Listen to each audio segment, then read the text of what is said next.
Well, hey there, fellas, and welcome back to the Stanwood Foursquare Mancast. Mancast. We're here, and this week we're leading into Father's Day. Father's Day is this Happy Sunday. Father's Day. So, all you fathers and future fathers out there, happy Father's Day. We're excited to hang out with you for a little bit. I remember about 9 years ago, my daughter Zoe was born, and up until that point of Zoe being born, I had maybe held one baby. I had never changed a diaper in my entire life. And I was like so ill-equipped to be a father or dad or be responsible for another human life in every way. My crash course was changing a diaper the first night that Zoe was alive and Jasmine was passed out because she did all the heavy lifting, let's be honest. You're just kind of a passenger in that That's experience. right. And I was like, I have no idea how to change a diaper. This is the most terrifying experience of my entire life. And I know you joke about this a lot, and I think it's hilarious. But when you have a baby and leave the hospital, like, you don't have to sign anything. They don't give you you don't have to get a license. Like, there's no training required to have a baby and take it home. That is absolutely terrifying. Yeah.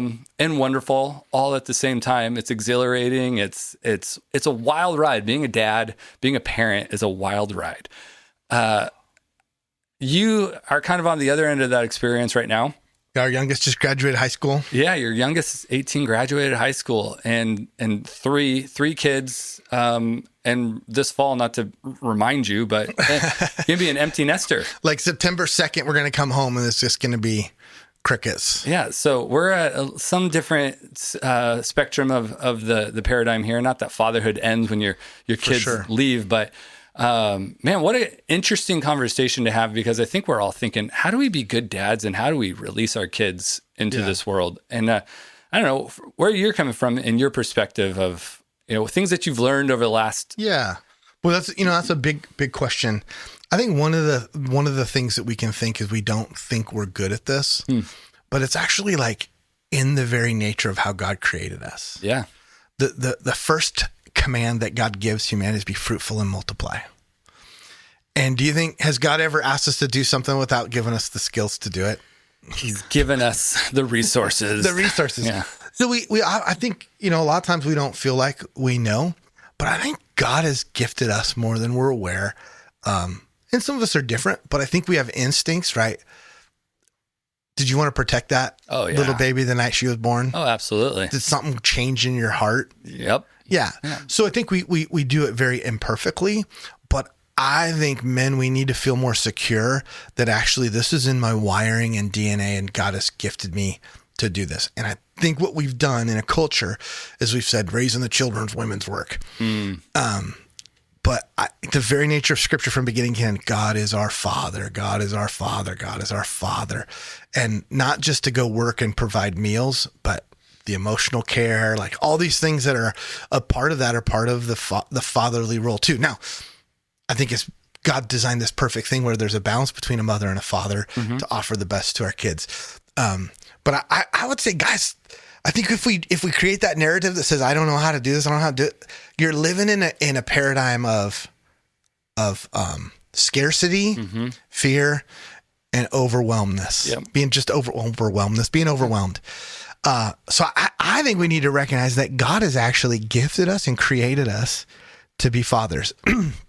Now, there's a lot of guys out there who just are sperm donors, but there's a very different thing between being a sperm donor and being a father. But I think what we really know is that it's in us, right? And what gets in the way, though, is fear, maybe our own family of origin stuff. Our own father issues. Sometimes our wives that are the moms, we're not on the same team together. And so often I've seen this is moms want dads to be really involved, but dads don't do it the way moms want to do it. And so it reinforces that insecurity. And like, you know what? So what if the diaper's on backwards? Yeah. Like, you'll do it better next time. And I think a lot of times moms can be like, well, you're not doing it the right way. And so then that reinforces all of our insecurities if we feel that way. So we tend to withdraw and pull back. And I think dads, here's what you need to do. We need to lean in and be engaged and be present emotionally and like, not just be present in person, but be present emotionally and available in the midst of all those things. Yeah, I know John Tyson, pastor in New York, he has a program, like a little small group program. It's called Raising Resilient Daughters. He has stuff for girls, stuff for guys. Both of it's good, but the Raising Resilient Daughters, I have 3 daughters. So I pray for you every day, Jonathan. And the thing that I'm struck with the most is with the sons, his program is not all about, but it's a lot about doing things with your sons and experiences and life lessons and tactile things. And he translates some of those things to raising daughters as well. It's doing things together, but also helping me understand how to be emotionally present for my daughters, to ask the right questions. Yeah. And to not get frustrated when I don't understand the emotions or whatever the case may be. And I just thought, wow, I thought I was going to get all of these resources to help my kids, and realize what I'm getting is these resources to help me as a disciple. For sure. Yeah. And raising every kid is so different, because this is what part of the God's nature of creation is. Every human being is so dramatically different. I've got 3 kids, and I will say this: raising boys is different than raising girls, but probably more important than that is just raising individuals is so much different. So I have 2 boys and then a girl. So the personalities of my oldest son and my daughter are much more alike than they are different. Yeah. Now there's some nuances between one's a man, one's a woman. But my middle son has a totally different personality. And for me, that's where I needed to do my most work in learning, was learning to connect with my son, who's wired differently than me, who has a different personality, different motivations. And in his kind of preteens to teen years, I had to just dive in. Like, what worked on the first one was not working on this next one. Yeah. And so I had to learn skills and dive in. And I think where parents where fathers especially get impatient, guys are notoriously good at this. We love to go out to the garage and figure out an engine, figure out a golf game. Have you ever tried to technically fix your swing? How many hours have you been watching videos on how to have the perfect swing? I don't want to admit it. It's a lot. A bike, whatever kind of hobby, you're a lawn guy, right? How many trying to figure out your lawn? What's the pH level of the soils? And, all these different, men are great at trying to figure things out. That's what we love to do. I love fly fishing, and fly fishing for me is because it's just like, how do I think like a fish? Yeah. How do I figure this out and what they're thinking? And then in our relational realms, especially with our wives and our daughters or children, husbands and sons, we're like, tell me what's wrong. Yeah. And we invest nothing into figuring them out. Yeah. And this is piece of free will. Your wife longs to be figured out. Yep. Have you ever I know for me, it's never been hard for me to recognize, there's something wrong here. Yep. Yep. And I ask, what's wrong? Nothing.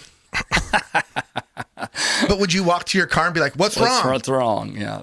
Be like, okay, no, the check engine the check engine light is on. It's already telling you something's wrong. So something's wrong. So now I need to figure out what it is. Yeah. I wish there was OBD scanners for your wife plug, but I think there are things that's like, hey, I can tell something's bothering you. This is a question I learned to ask. I can tell something's bothering you when you're ready to talk about it. Yeah. I'd love to be here. Yeah. That's so funny. That reminds me, my middle daughter, Zion, for the longest time, she would just cry. I have no idea why she's crying. And I would always try to get her to stop crying so that I could have her communicate to me what the problem was. Yeah. And it's the same thing as what's wrong? What's wrong? What's wrong? Never worked. It actually just amplified the situation. And then just light bulb clicked. I was like, Zion just wants to be hugged. She just wants comfort, right? She just wants some comfort, right? Which is normal. Like when a baby is crying, you pick them up and you rock them. A baby's crying because something's wrong. Something's wrong. So I started to change the tactic with Zion and just brought her in close, and I just hugged her. And then you could feel the tenseness and all these things just kind of dissipate and go away, and she'd calm down. And then she'd be able to communicate what was going on, whatever it was. And a wide variety of issues. Nothing was ever the same. And I just like, oh, duh. My instinct, my wiring was so backwards of like, I want to understand the problem so then I can solve it, instead of just saying, there's a problem.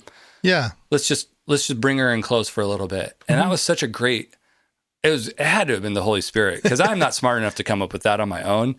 But, the same tactic does not work for my youngest daughter, Zaya. No. It just doesn't. She wants to be fully expressive. She needs to express what's going on, how it is. Yeah, and I think you have to learn different tricks. And part of even raising your kids is helping them know how to process their emotions.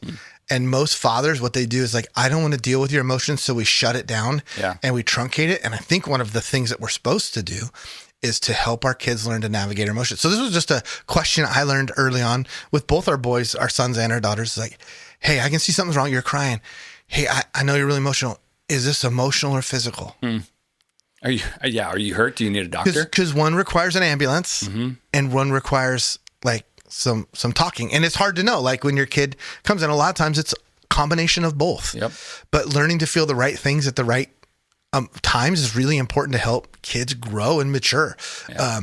This is like even with our daughter later on as she grew up, it's like, is this emotional, physical, or biological? That was the third question I asked there. And I know it might seem unfair, but it was really helpful for me to know, oh, this isn't a problem that can be solved right now. Yep. This is just a journey we're on, and we're just going to be loving and patient and kind. And it was really helpful for me. Yeah. And, it might have been unfair. Some people might, like freak out at that, but it was really helpful in my home to know how I can serve and love, my daughter, what's happening in her. And I can't even comprehend, dudes. You just can't even comprehend what's going on.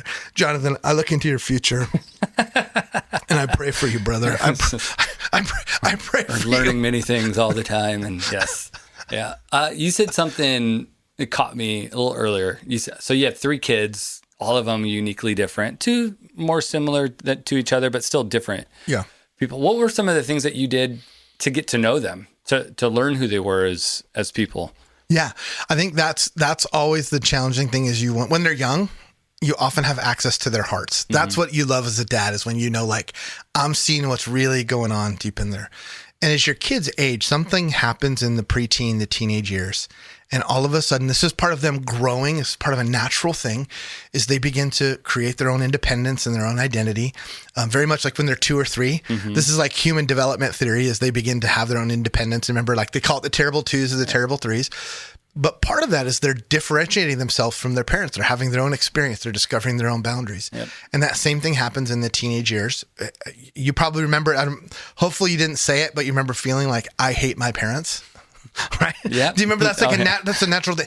And so we can think like, oh, that's culture that's broken. But what the real development phase is there is you're recognizing, oh, I need to create my own boundaries and my own independence as a personhood.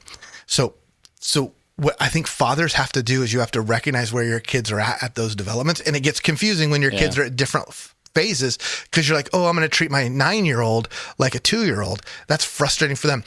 What is it in Ephesians when Paul's talking about the order of a family? He says, fathers, don't exacerbate your children. Yeah. And that means that you're treating a kid that's not right at the right age of development of how you're supposed to. That's frustrating. Yep. And a lot of times fairness is a high value in homes. So like the 3-year-old and the 12-year-old have to go bed at the same time. Yeah. It might be easier for you as a parent, but that's not fair. Developmentally fair. They're different places in life. One needs 10, 12 hours of sleep. One might need 16 hours. You got to just navigate those things. Yep. But really recognizing, hey, where are they at in life? And parents, here's the most important thing, especially in the preteen, teenage years, is you have to have enough confidence in yourself that when your kid says, I hate you, I wish you were dead, I want to run away from, or you even feel them pulling away, you don't get insecure and begin to say, no, I need you to love me. I need you to be asking your kid to give you affirmation that they are not designed to give you. Yeah. Wow. It destroys relationships because what you're actually doing is you're asking the kid to be the parent in that situation. Yeah. And you need to be like, I know that you love me. Do you think this? Sometimes this is a strategy my wife and I had is we would be, you'd have to have interactions with your kids and they'd say hard things and then you'd go run in your room and cry. But you wouldn't cry in front of them because part of it you need to be like, hey, you need to know you're not hurting me and I'm okay. I'm secure and confident enough in who I am, who's God made me to be, that you telling me you don't like me is not going to drive me away. Yeah. It's actually going to make me lean into relationship with you. And I've seen just a whole generation of people, especially raising preteens and teenagers, and this becoming earlier now, is the parents do not have the emotional well-being or the security to handle what's natural and normal for kids to withdraw from relationship, and you take it personally and you actually put you put it on your kids for them to validate you. And that creates all kinds of dysfunction junction. And so what you've done is you've become the child. Yeah. And I've heard it said this: in order for you to be friends with your kids when they're older, you can't be friends with them when they're younger. When they're young. And I'm getting to experience that now. I've got a 23-year-old, a 21-year-old, and it's been kind of like they got to come home for graduation this weekend, and we got to kind of hang out and be friends. And I'm telling you, it's really true. But I did not emotionally need my children. Yeah. And I hope I do.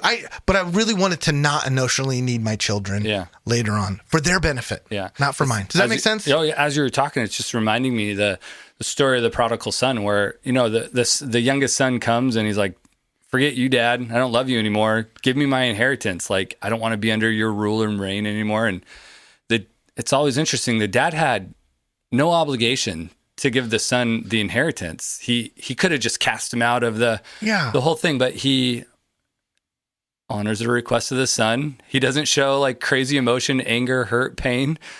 And later on in the story, not to go through the whole thing, but later on in the story, when the son hits rock bottom, realizes he's got nothing left, he remembers his dad was emotionally stable enough and loving enough. Well, think about that. When he's in the pig's pen, he comes to a sense and says, "Hey, I know my dad's at least going to be fair." So he had watched his father walk through restoration with other people, and he knew that his dad had emotional bandwidth to handle brokenness and forgiveness. Yep. And when he runs home, Dad's like, "Hey, so good to see you." And a lot of, well, you can come back in when you... With conditions. Yeah. And there's times and places and boundaries. That's very different. Sure. Addiction, those kind of things are really challenging. But the father, it's not about the father's feelings. Mm-hmm. He and this is what I know. You are hardwired to love your children. Mm-hmm. And Jonathan, you talked about that day that child was born when you held her. There wasn't just a child that was born, but there was a father that was born. Mm-hmm. I remember that being spoken over my life. That first time our oldest son was born, it wasn't just a baby that was born. There was a mom that was born. There was a dad that was born. There was a family that was born. And so you there's nothing you can do that can stop you from loving your kids. I remember pastorally, there was a tragic, someone I worked with that their actually kid was convicted of murder. And, man, just talking to them, like it was a real, that messes with your brain. But even their kid was a murderer. It didn't stop them from loving their kid. Yeah. Now it created all kinds of complications. Sure. But it for me, reminded me that there's nothing I can do that can stop God from loving me. And I'm not sure there's anything that my kids can stop me from loving them. Now, does it mean I trust them? No. Does it mean that there's different ways we navigate that? But you're hardwired to love your kids, and your kids are hardwired to leave you. Oh, yeah. Ouch. And so a lot of us try to do negotiation parenting, and you will lose every negotiation because you're hardwired to love them. Yep. They're hardwired to leave you. Yep. And so we don't negotiate with terrorists, and we don't negotiate with children. Yeah, I think getting over that's such a hard thing too. I love what expressing that, because when they're little, it's like, oh, I never want them to grow up. I want them to stay young forever, which is not true. Like, it's a season of life, and then if you stay there, like, your job as a parent, you disciple your kids so that. You're working yourself out of a job, man. That's the whole point of this thing. That is the point. And so if I'm just realizing the tension in me, I'm like, oh, I love my kids. I want them to stay with me forever. I'm like, well, no, I don't. Like, I want them to experience life and have their own lives, but I want to create a family environment where they know they're welcome back, they're invited back, and it's safe to be back. It's good. Sure. They can have lives of their own, but it's good to be all together as well. Yeah. But if you spend so much time thinking, I never want you to leave, you cripple your kids. Even a phrase we use, I think that's a wrong phrase if you say I'm raising kids. Yeah. I think you're raising adults. Yeah. So, and here's one thing that Ann and I, when we teach about parenting, we often talk about, is we never measured the success of our parenting by how much we did for our kids. We measured on how much they could do for themselves. Yeah. Yeah. And a lot of times, there's like a program about 8 years old, they're doing their laundry. Yeah. 8 years old, 10 years old, they're cooking meals. Like that's part of developmental understanding and feeling the weight and being part of the family, not just that the family revolves around you. And the biggest thing is the kids cannot be the center of your home. Yeah. Because this is what Ann and I are discovering in 3 months. There's going to be no kids to be the center of our home. And if your home is just the center of your kids and all you do is go to baseball games and activities and cheerleading and you've never developed your relationship. And we all know somebody who they got divorced when their kids went to college because the kids were that was the relationship. The whole family functioned around the life of the kids. A godly family, and Ephesians 5 and 6 tells us about this. A godly family revolves around this. A husband and wife who are married, committed to each other, have a mission in life. And then God gives them children, and their children join them on their mission. Mm. And mom and dad, if your mission is your children, you are setting yourself up for disaster. Mm-hmm. So have a mission of your own, have a mission, and ask your kids to join you. And that's one of the biggest things that keeps kids, I think, they're doing a lot of research about why kids continue to follow Jesus and those who don't. The ones who had a mission and their kids joined the mission, they're much more likely to follow Jesus than, hey, yeah, we didn't go to church. If church is optional for you, it will be obsolete for the next generation. Yep. And so I don't mean to like riff it, but parents, sports, your kid is not going to the pros. I'd say they're not. And even if they are, they'll get there. If you miss, you say, we're not going to play on Sundays. Yeah. And you don't spend all your money and free time going to this tournament and that tournament at 18 years old. Man, I went to I went to high school with some super athletes, and the kids get burned out by the time they're 18, 20 years old. Like, we just need some sanity brought back to that. Kids sports, kids activity are not the center of our world.